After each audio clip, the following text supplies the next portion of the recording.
Everything okay? Yep, it's just going live. Oh, Hello, everyone. Welcome to episode 63 of Lonely Gods. I'm your host, David Reinhardt, and I'm joined here, as always, by Kate Riley. ugh, that little spiel of yours is like music to my ears by now. Is it good? Good. It makes me feel happy and wanted. Yes, we are here this week to talk about season 11. We are wrapping season 11 and the third Doctor, Jon Pertwee, which is sad. Finally, my goodness. Um, no, You say that like we've been on here forever, and like the fourth Doctor isn't going to take even longer. he will, but at 5 seasons, it's more seasons than either the first two Doctors did, or Yes, or more than anyone else except for Tom Baker did. So it's indeed. it's I don't know. I just it's a long haul of Jon Pertwee, and he's not. And while I do enjoy him, he's not my favoriteest doctor in the whole world. Oh, why not? I don't know. There's nothing really wrong with him. I don't feel a whole lot of affection for him. Um, I think he's a good doctor. I think he's fun to watch. It's just he doesn't hit me in the feels like where I feel all I don't know. I felt more invested in Patrick Troughton. I felt more fond of him, I guess. Oh, well, that makes me sad. Well, I do enjoy Pertwee. I mean, don't get me wrong. I think he's very good. It's just you know it's my personal preference, I guess. It makes sense. So, should we just start by talking about each story? Uh, yeah, pretty much. I suppose we can kind of do our little season wrap up before we talk about other things. So, we have five stories here in season 11, and Five little stories. No audios, right? No. We didn't do no, Okay. none of them are particularly amazing, but none of them are bad either. No, not really. Which is weird. It's a weird uh, occurrence to then discuss this whole season. Um, I guess. I mean, I thought it was definitely an improvement of the last couple of them. Because nine and 10 weren't super awesome, I don't think. Yeah, there were some. Well, some of them had some good episodes, but they had a lot more. This was just mostly uh, what's the word I'm looking for? Unremarkable stories, whereas in 9 and 10 we had some bad stories. That's fairly true. I think 9 and 10 aren't like horrible. I know we've kind of been pooping on them a lot. They just weren't as good as 7 or 8. Yeah, Because I mean, John Pertwee's first couple of seasons were really quite good, and they set the bar fairly high, and his the rest of his seasons kind of weren't. And I don't think season 11 is as good as 7 or 8, but it's definitely the third best, I think, out of the five. all right. So first up we have the Time Warrior, That time, what? which I enjoyed the Time Warrior. It was a very interesting story, I thought. It was a good introduction for Sarah Jane Yeah, as well. for sure. Uh, yeah, no, it was fun to see a historical time period again after so long of not having one. Uh, it's nice to meet Sarah Jane and the Sontarans, both of which are gonna, go on to be, uh, you know, mainstays, I guess. Yes. So, Yes. so I yeah, don't. I definitely liked it. it was Um, it, it was really enjoyable from beginning to end. I don't think it ever really dragged or anything. So, definitely very very solid. Indeed. So next up, we have Invasion of the Dinosaurs, which was a I really liked, and Kate did not. It's not that I disliked it. I thought it was just all right. You enjoyed it a lot more than I did because I think you got into sort of more of the more joy out of the cheesy kitsch of it than I did because I was kind of looking at it more straight. I'm like, oh, well, this is pretty good, you know. Yeah, I liked how cheesy it was. Um, I don't know, it tickled that campy fancy that I have. It may not have been the greatest story overall, but I found it intriguing. I liked the the overarching plot. I liked the dumb dinosaur puppets. Hmm. Yeah. I thought there was good endangerment. Yeah, no, there was a lot to like. I I think it's another case where a six part is just like somewhat too long. Yeah, Um, perhaps. I could, especially for that story. yeah. I can agree with you there. So anyway, Uh, I don't really have a whole lot other to say about dinosaurs. I mean, it's one of those things. I think I said this in the main episode for it that a lot of the times, even though they're a low budget show in the '70s, Doctor Who will give their goddamn best to make whatever the writer imagined happen. But this is one of the rare times, kind of like Web Planet, where it didn't quite work out. Um, but yeah, it could have done with better pacing and maybe a little bit more sort of realistic ideas about what's actually feasible. yes. But anyway, After that, we have Death to the Daleks.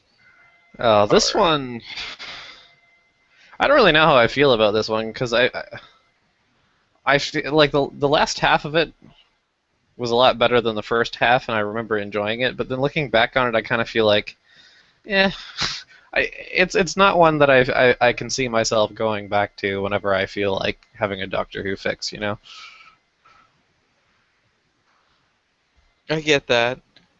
Um, yeah, I liked a lot about Death to the Daleks, but I didn't really like the story overall. Yeah, No, the and I mean second half the, is way better. the The Daleks themselves aren't very interesting. Is the problem? I mean, it's really the Exelons that kind of steal the show. yeah, the Exelons, the weird tendril snake things of the city. The War of the Worlds probes. Yeah, Yeah. I mean, those are all interesting and those are all well done, but I mean, the Daleks themselves, who are in the title of the story, they're kind of lame. And I would have thought the idea of like, oh, it's Daleks with machine guns, like that's a great idea. But sadly, it wasn't very.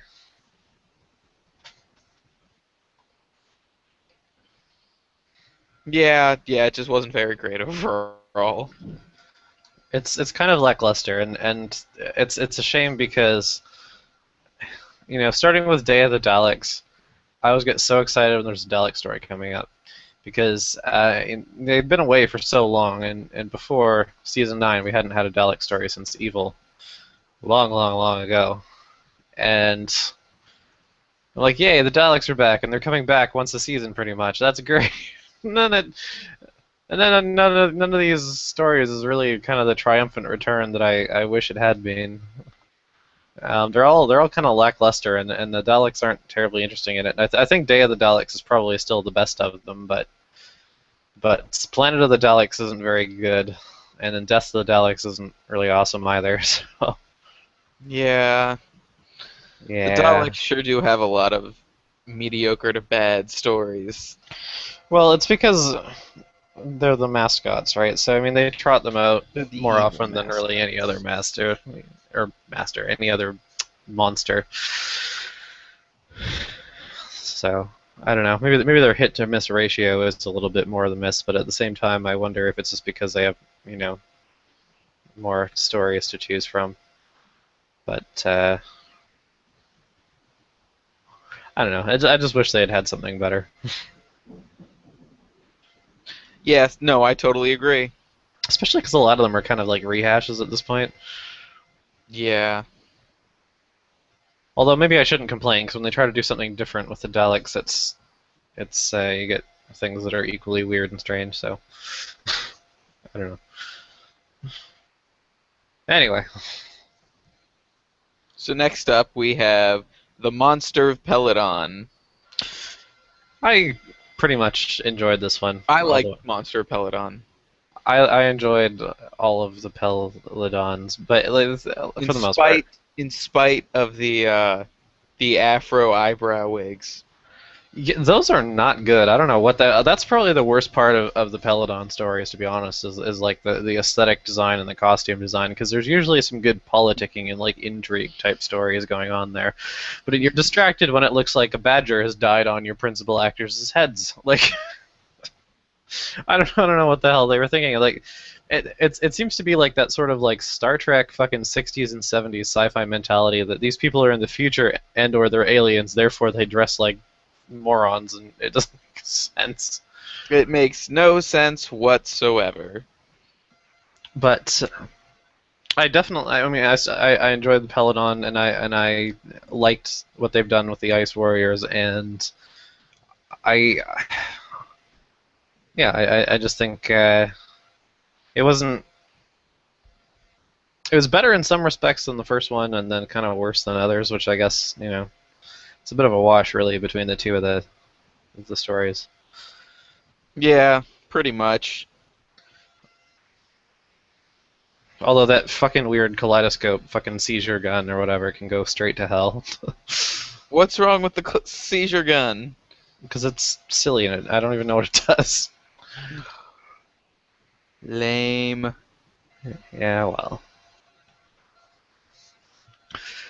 So, Oh, so last up we have Planet of the Spiders, which of course we covered last week. yeah, I don't think I really have anything much to add in hindsight, other than I think that it didn't have enough of an epic feel to it. Yeah, no, it totally didn't. I mean, it kind of felt like an adventure you could have had in the middle of the season. I mean, in a lot of ways. I mean, granted, obviously, like the stuff with the crystal and kind of bringing everything back. I mean, it does. It's definitely set up for a finale, but the basic underlying plot of that there's these mind controlling spiders. It's like, yeah, I don't know.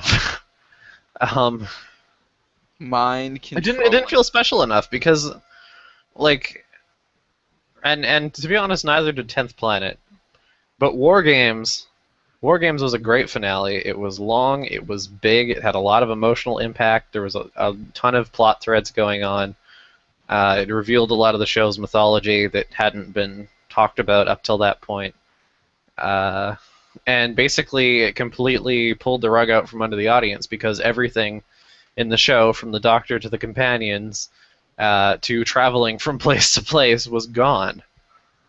And it was brave, and it was kind of a daring move, and it paid off, and it was just a great thing to watch. But Spiders is a little bit too much business as usual, and I think part of the problem that it didn't feel big enough was just because of, like I said last week, just how much hand holding there was of like, oh, don't worry, he'll be fine when he regenerates, it's going to be all right, and blah blah blah. Yeah, no, definitely. There was way too much of that.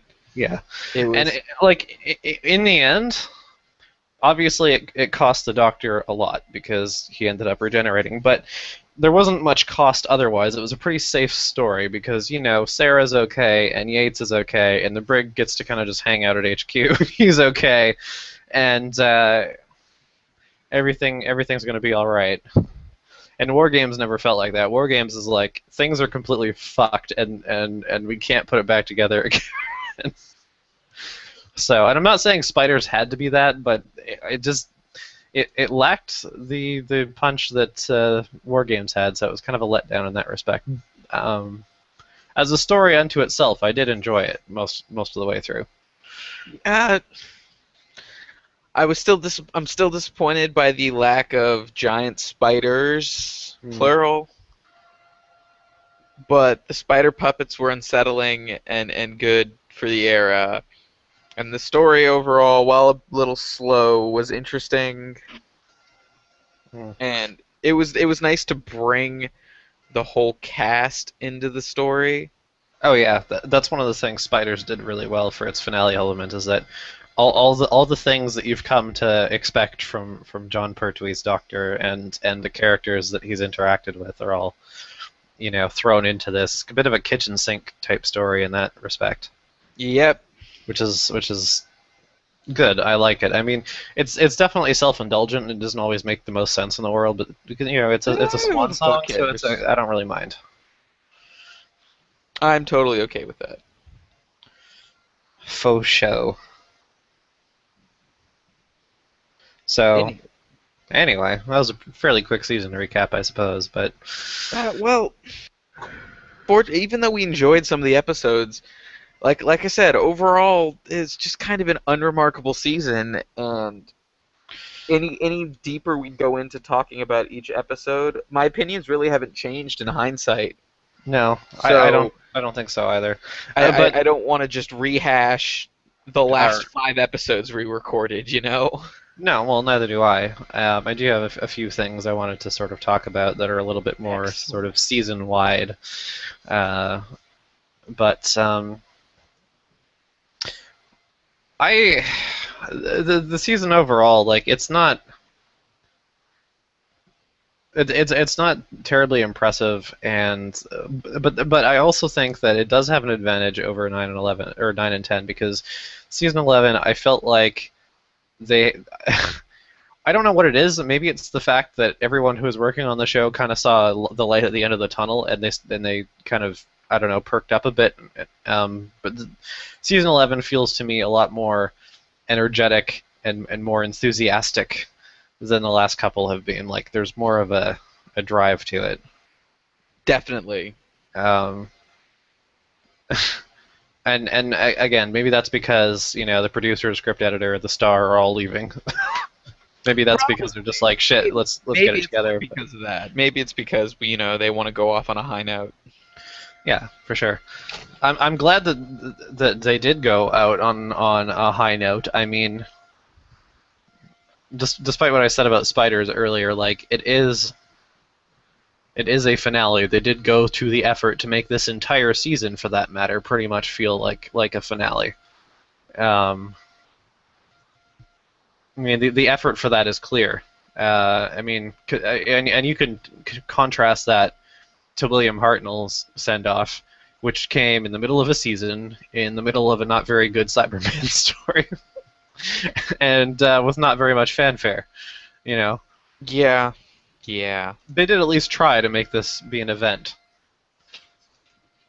Which I really appreciated. for sure. Like, in spite of what we've said, that kind of felt like business as usual. There was something. It brought. It did a good job of tying back in, and it went back to Metabolus 3, which has been a running uh, point throughout this whole season. Throughout all of season 10, actually, as soon as the Doctor, gets control of the TARDIS again, That's where he wants to go, is that's Metabolus. where he wants to take Joe, and later Sarah Jane is to Metabolus 3. So I think the first time he mentioned it was all the way back in like Carnival of Monsters or something. So like right after Three Doctors, he was, and then he finally gets there in the finale, and then this season it's the crystal comes back again. So it's been quite a long running thread. Especially for a show like this, which usually, it is serialized to an extent because stories play out over multiple episodes. But once the story is over, we're usually on to the next thing. Um, Yeah, so that's cool. I like it. um, I liked it too. there are a couple more sort of like lame regenerations, I guess. Tom Baker and Peter Davison both get really good swan songs, I think. But Colin Baker doesn't get shit. He didn't even get to have a regeneration scene at all. Um, he and the BBC were not friends. So basically, you start one season with Sylvester McCoy in a curly blonde wig falling over at the beginning of the story, and he turns over and but he's Sylvester McCoy now. How interesting. I mean, if I was Colin Baker, I'd be pretty pissed off because you don't even bring me back for like 5 fucking seconds to film a regeneration. You don't even Yeah. have me fall over. You have the next guy in a wig. Which looks terrible, by the way. It's not convincing in the least. And actually, Sylvester McCoy doesn't get a great send off either. He gets kind of wiped out midway through the TV movie and turns into Paul McGann, but he doesn't really get much of an end for himself. Especially because the last season of the classic series definitely has an arc and a mythology that is building and building towards.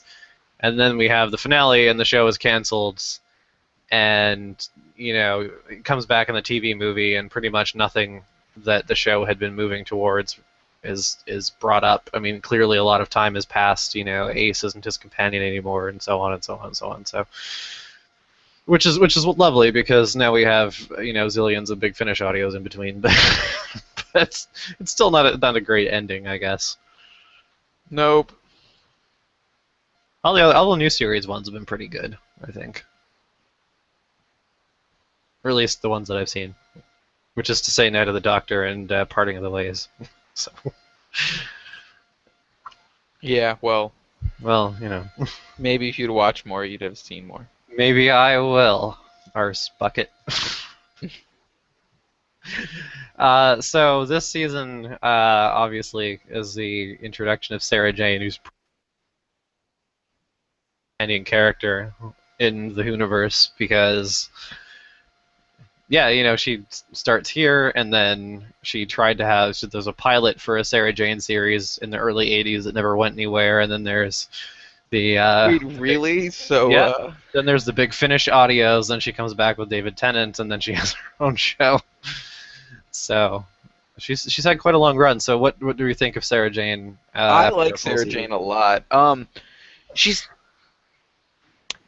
One of the problems of the past 2 seasons I've noticed is that it's been a little preachy. Mm-hmm. And as much as I like Sarah Jane's character and her persona and all that, it seems like that they seem to be wanting to do a lot with her, like go women, female power, empowerment kind of thing. Yeah, that's I don't think true. their writing to that is good enough to justify doing it.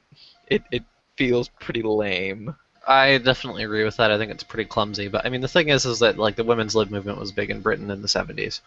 No, it's like and Sarah Jane was created specifically to cater to that, and as a result, I think depending on the writer, oftentimes, well, not so much oftentimes, but on a few occasions, she'll get preachy and she'll start talking about women's rights and this, that, and the other thing, and that's okay. It's not like we don't believe in those things. It's just you don't have to hammer on it quite so on the nose. But I mean, it's like it's good to have. It feels like it's like they're going out of their way to do that instead of just letting it flow naturally. Instead of just writing a strong female character, we have to put her in situations where she's put down and proves that women are not just as awesome as men. Yeah, but I mean, that's the thing though. Like Sarah Jane is a strong female character most of the time. When she's not being used as a mouthpiece to pay lip service to feminism, she embodies it. She's strong-willed. She's independent. She's sassy. She's has her own initiative a lot more than other companions have had, and that's the thing that's really the rule that they're breaking here, is that they're telling and not showing in those instances, because you don't need to make a big speech about it to have a strong female character. She can just be a strong female character. But Kate, how will the rubes at home know if she's just shown as a strong female character? We have to tell everyone. You have to tell everyone.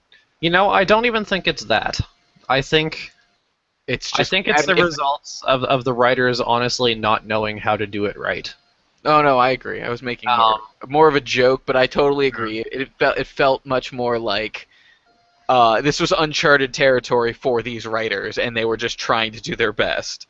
Yeah, well, I mean, some do better than others. I mean, there's a couple of Actually, I'd say most of the stories, there's not really anything wrong with how Sarah Jane is presented. On the few occasions that there are, I think it is the writer struggling, and especially because Terrence Dicks as the script editor, uh, he's an old-fashioned guy, and actually the first Big Finish Sarah Jane CD, which is written by him, he said that he was very much used to having the companion being tied to the railroad tracks and screaming for help, and that's kind of what he felt the companion's place in the story was.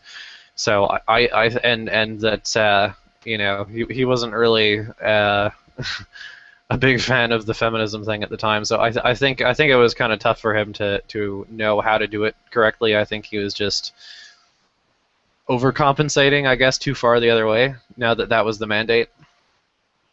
Makes sense. And although if you listen to the Big Finish Sarah Janes that he's written, I mean, he's completely smoothed it out by now. 30 years later, he's figured it out that Sarah Jane can just be awesome, and she doesn't need to make speeches. Took 30 years. Yeah, well, I'm sure it took before then. Actually, despite Terrence Dicks leaving the show as script editor, he does come back and write a number of stories, both on audio and on TV, for the next little while. Oh, nice. I think Five Doctors is the 20th anniversary. Oh, excellent. And actually, Robot, I think, was also written by him, Tom Baker's first one. Anyway, so I guess moving on from Sarah Jane, who we like a lot, I also wanted to bring up the Sontarans kind of as a species. This is the first time we see them, so I thought we could discuss everyone's favorite space potatoes. I really like the Sontarans. I thought their first episode was fine. Yeah. Their weird hair was distracting because it's not in some. It's not always on. They're like little singular like wart hairs or whatever. Yeah. But I still really like them. I like that their character. Doctor Who. Well, let me rephrase that. New Who has done an amazing job of keeping all of the races that they bring back consistent with their original series characterizations. Like, yeah, the fact that the Sontarans show up in the modern series and are just the Sontarans still is awesome. Yeah. It's a testament to how much care goes into this show. For sure. Well, yeah, I mean, the only species I've ever really heard complaints about are Silurians because they look different. Yeah, but they look stupid before. They kind of did. I honestly think the new design isn't really great either, but it's definitely somewhat of an improvement. It's something in the middle would have been better. It's a green Asari sans head tentacles. But I'm okay with that. It's much better than what they had. You could have done something closer to the original design and just improved it, though. I think it probably went a little too far. But yeah, and other people complain about the Cybermen, but the thing is, the Cybermen in the new series are from an alternate fucking universe, so it doesn't matter what you do with them. They're different Cybermen. But yeah, no, it definitely struck me watching Time Warrior and having seen something like Sontaran Stratagem or Poison Sky recently. It was like these are just or these are just the Sontarans, and not only has the new series put a lot of care into keeping them Sontaran. The old series, they are what they are remarkably fast. Yes. Yes. I know I said this in the Time Warrior episode, but all the other species, the mythology built little by little over time, things changed. Perfect example. We watched the Daleks evolve. We started at the very beginning basically, and have seen them change and become spacefaring and become time-faring. Or in the case of the Cybermen, we've seen the design change and the mythology kind of change and throwing out things that maybe didn't work so well.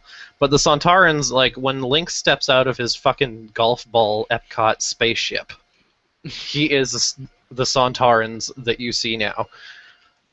And that's really cool, because, I mean, I guess Robert Holmes just knocked it out of the park from day one, because I don't really think there's been any changes to the Sontarans. I mean, they still have the vents and the culture and the cloning and the everything. It's all good. And I think part of what makes the Sontarans so fun is that they're like the proud warrior race alien, which a lot of sci-fi shows have.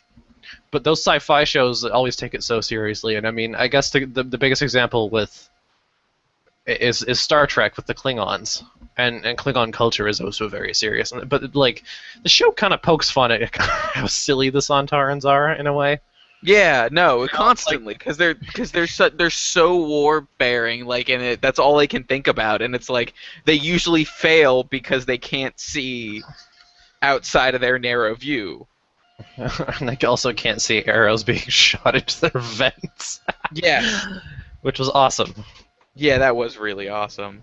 Um, all right. Well, my next talking point, I guess, is the whole Mike Yates, because he had a little arc of his own this season, and I want to know what you thought of that now that you've seen it all. You mean he turned evil?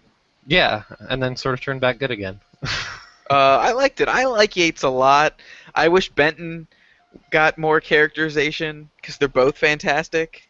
They're both good, and I noticed that Benton was like noticeably absent this season. Like even when Unit was in the story, it was usually just the Brig or Mike Yates, and Benton wasn't there often. Yeah.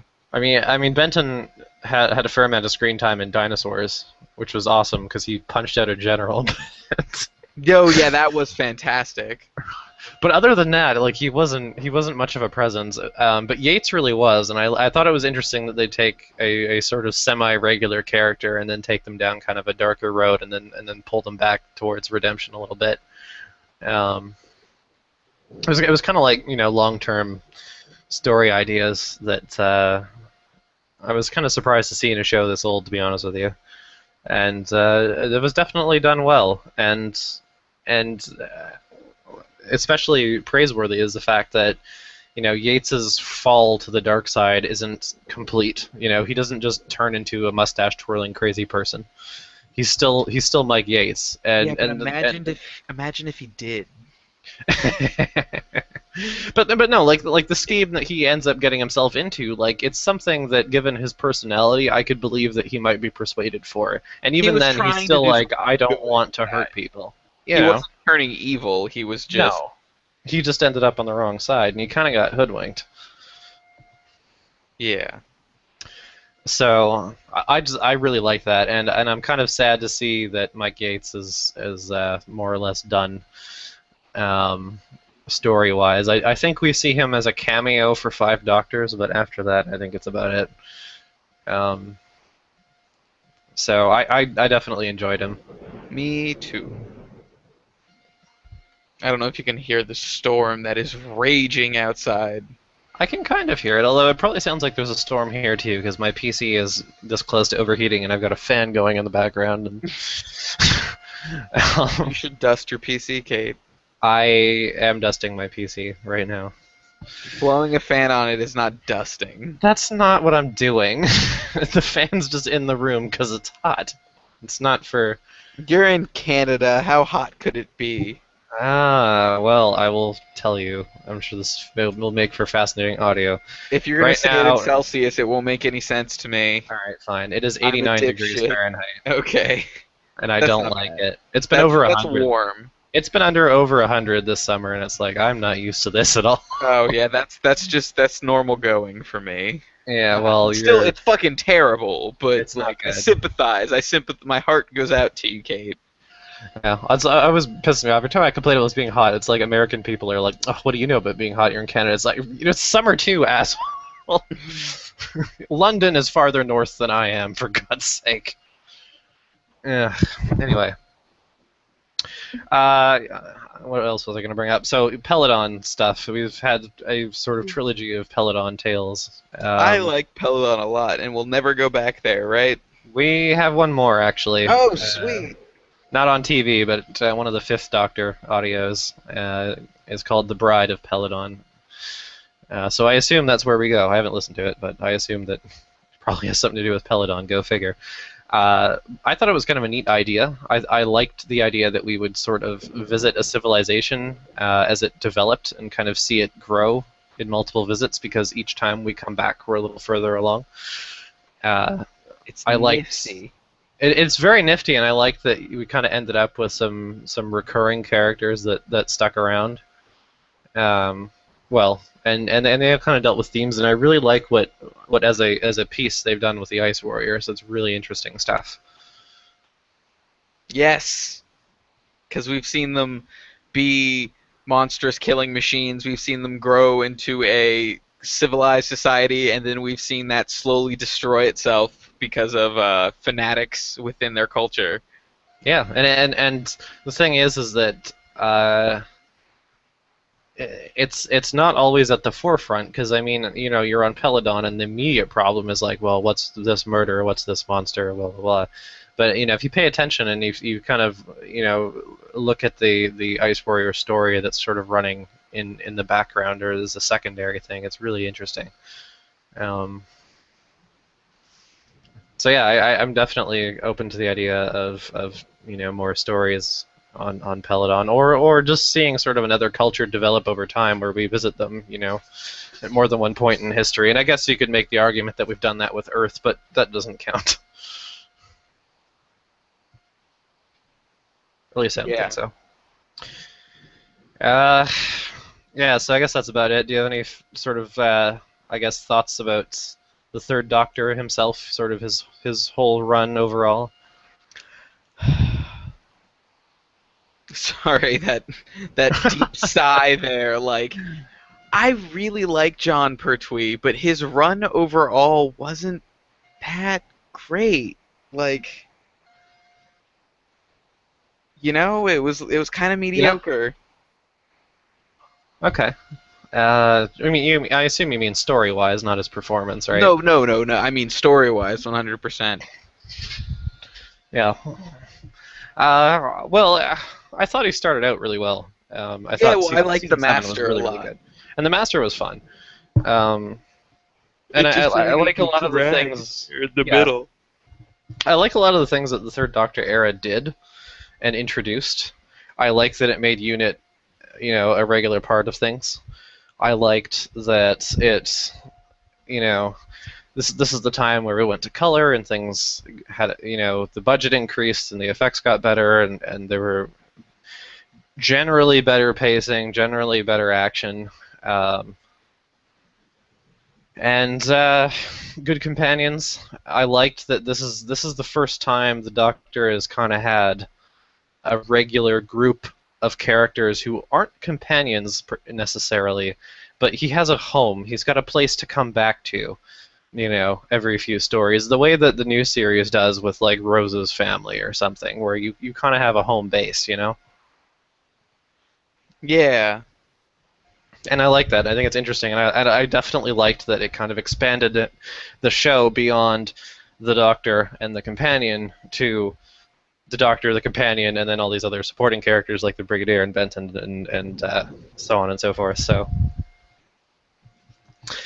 that was cool. And as for Pertwee himself, I think he's a good Doctor. I think he's a good actor. His performance was generally good. He had a weird fascination with dumbass cards. Vehicles and silly voices. And it was awesome when he dressed up in drag. Right? Was it not? Yes. Well, it was good. I think his milkman disguise was even better, to be honest. But the sight of Jon Pertwee in drag was quite something. I mean, Patrick Troughton did it too, but I think Jon Pertwee did it better. Yes. I mean, personality-wise, I noticed that his Doctor was generally much more serious than Troughton's, yes. and I think there were lots of fisticuffs.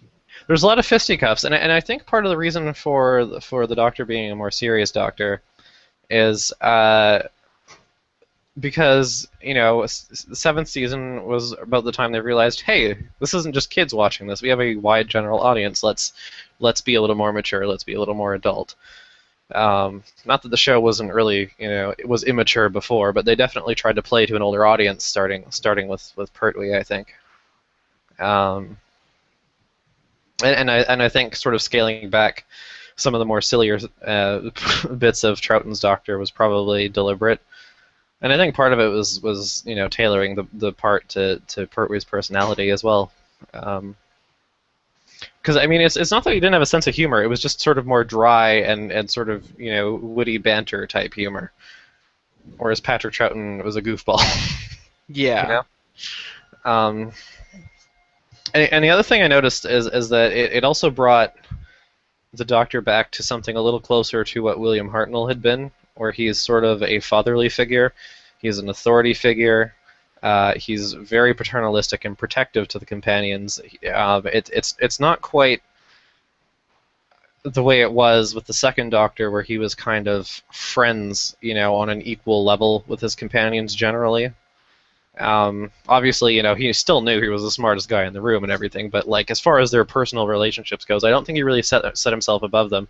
But Hartnell did, and I think Pertwee kind of went back to that a little bit, where the Doctor was apart and For sure. Yes, for fatherly sure. and stuff. And I think that's probably why I liked him somewhat less than Patrick Troughton, because sometimes he does come off a little bit condescending. Um, but it doesn't sting too much, because when he is condescending, he knows he's being condescending and he's kind of laughing at himself. So It's an interesting dynamic. yeah, and I did enjoy it. It's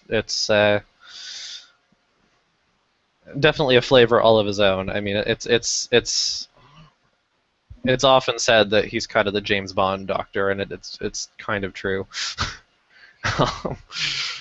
So do you have your list of questions or notes or whatever that you normally have? Well, this was just what we just went through. Oh, well, I'm used to you like having, but we're having a discussion. I'm used to you having a list of questions. Oh well, I just didn't write them as Theories. questions this time. I just kind of wrote down talking points. I mean, really, the only thing left to do, I guess, unless you have anything else to say about Jon Pertwee himself, is to give out some best and worst awards and sign off. Of Jon Pertwee's entire run. Well, I was going to think just of the season, but if you want to Okay. come up with a favorite Pertwee story overall, that'd be interesting too, I guess. I already know what it is. Wait, Okay. no, I don't. I can't Okay. remember what it's called. God damn it. I was gonna say Inferno, and I'm like, that's a really good story, but that's not it. Oh. Okay. Wait. Well, or is it? No, because I can't remember the name of the one with the demons. It That's was the demons, wasn't it? the demon. The demons was my favorite, because not only was it fucking fantastic, but the master was a goddamn evil wizard in it.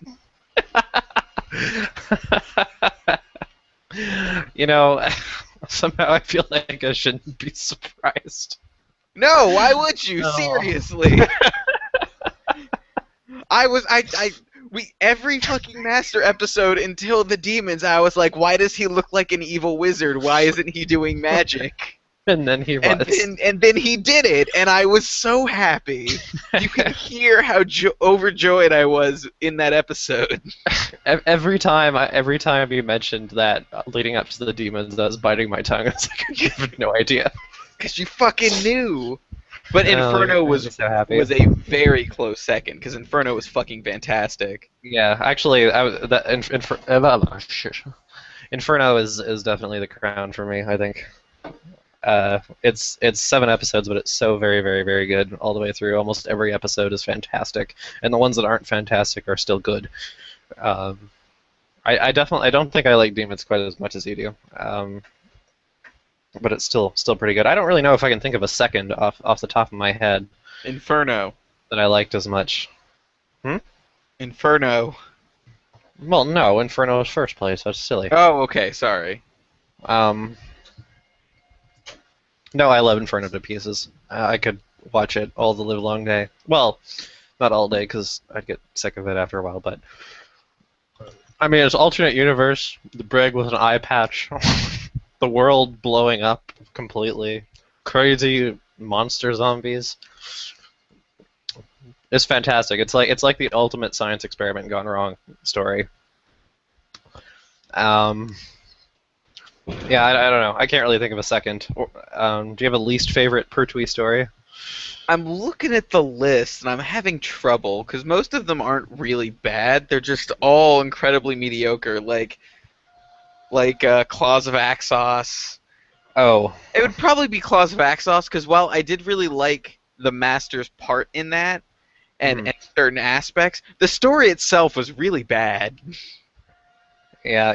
I think I might have to agree with you there. But goddamn it, there's that scene where that weird seaweed monster just blows people up, and it's that like He that. blows one guy up, like with the same weapon that hadn't blown people up Yeah, I before. know, and It's it's just one guy fantastic. exploded for no It's reason. it's the same reason why I loved watching the riff tracks of Sharknado, because it's like, this is really bad, but I'm having fun with it.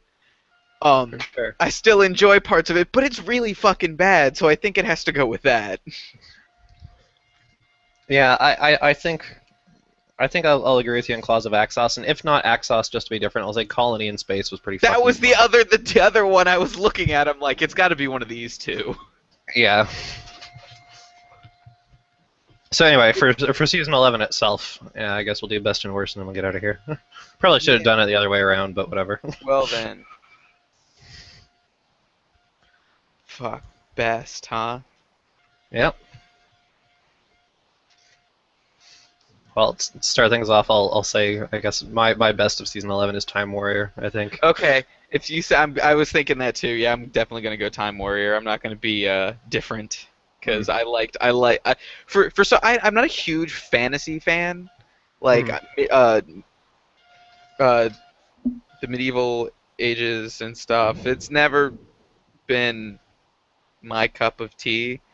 Well, But well, when it there's is like mine. a Game of Thrones or like a Time Warrior, when you have a good story set in that era, I'm game. It just, all it takes is a good story. Fair enough. And I But really liked the way the Time Warrior worked with the Sontarans, and yeah, it was a I mean, neat story. we're introduced to Sarah Jane. We're introduced to the Sontarans. We're going back to historical times. You know, there's There's a not a Robin single. Hood, There's a basically. Robin Hood.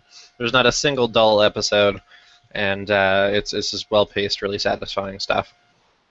Yes. As for the worst, I guess Death to the Daleks probably. Yeah.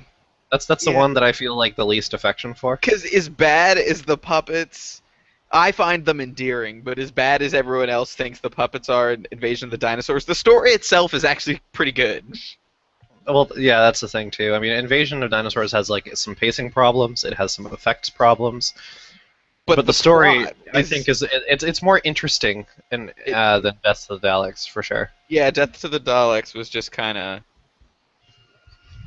But again, I mean, for none a of these are story like called Death to terrible. the Daleks are a very small part of it. It's Yeah, really well, I not mean, about them. They're just there too. They do being get killed dicks. a lot. There are a lot Yeah, of they're Daleks just- who die, but it's not like the focus of the story. I think the Dalek Empire episode that's also called Death to the Daleks is a much better use of the title. I haven't listened to that yet. I'm getting there. Anyway, So yeah. so yeah, that's season 11 and Jon Pertwee's Third Doctor. So next week we'll start with Thomas Backer, And Robot. which is a very creative name. I know, isn't it brilliant? Do you think there's going to be a robot in it? Nah, that'd be too Alright. obvious. All I know is if there's a robot in it, I hope it's K9.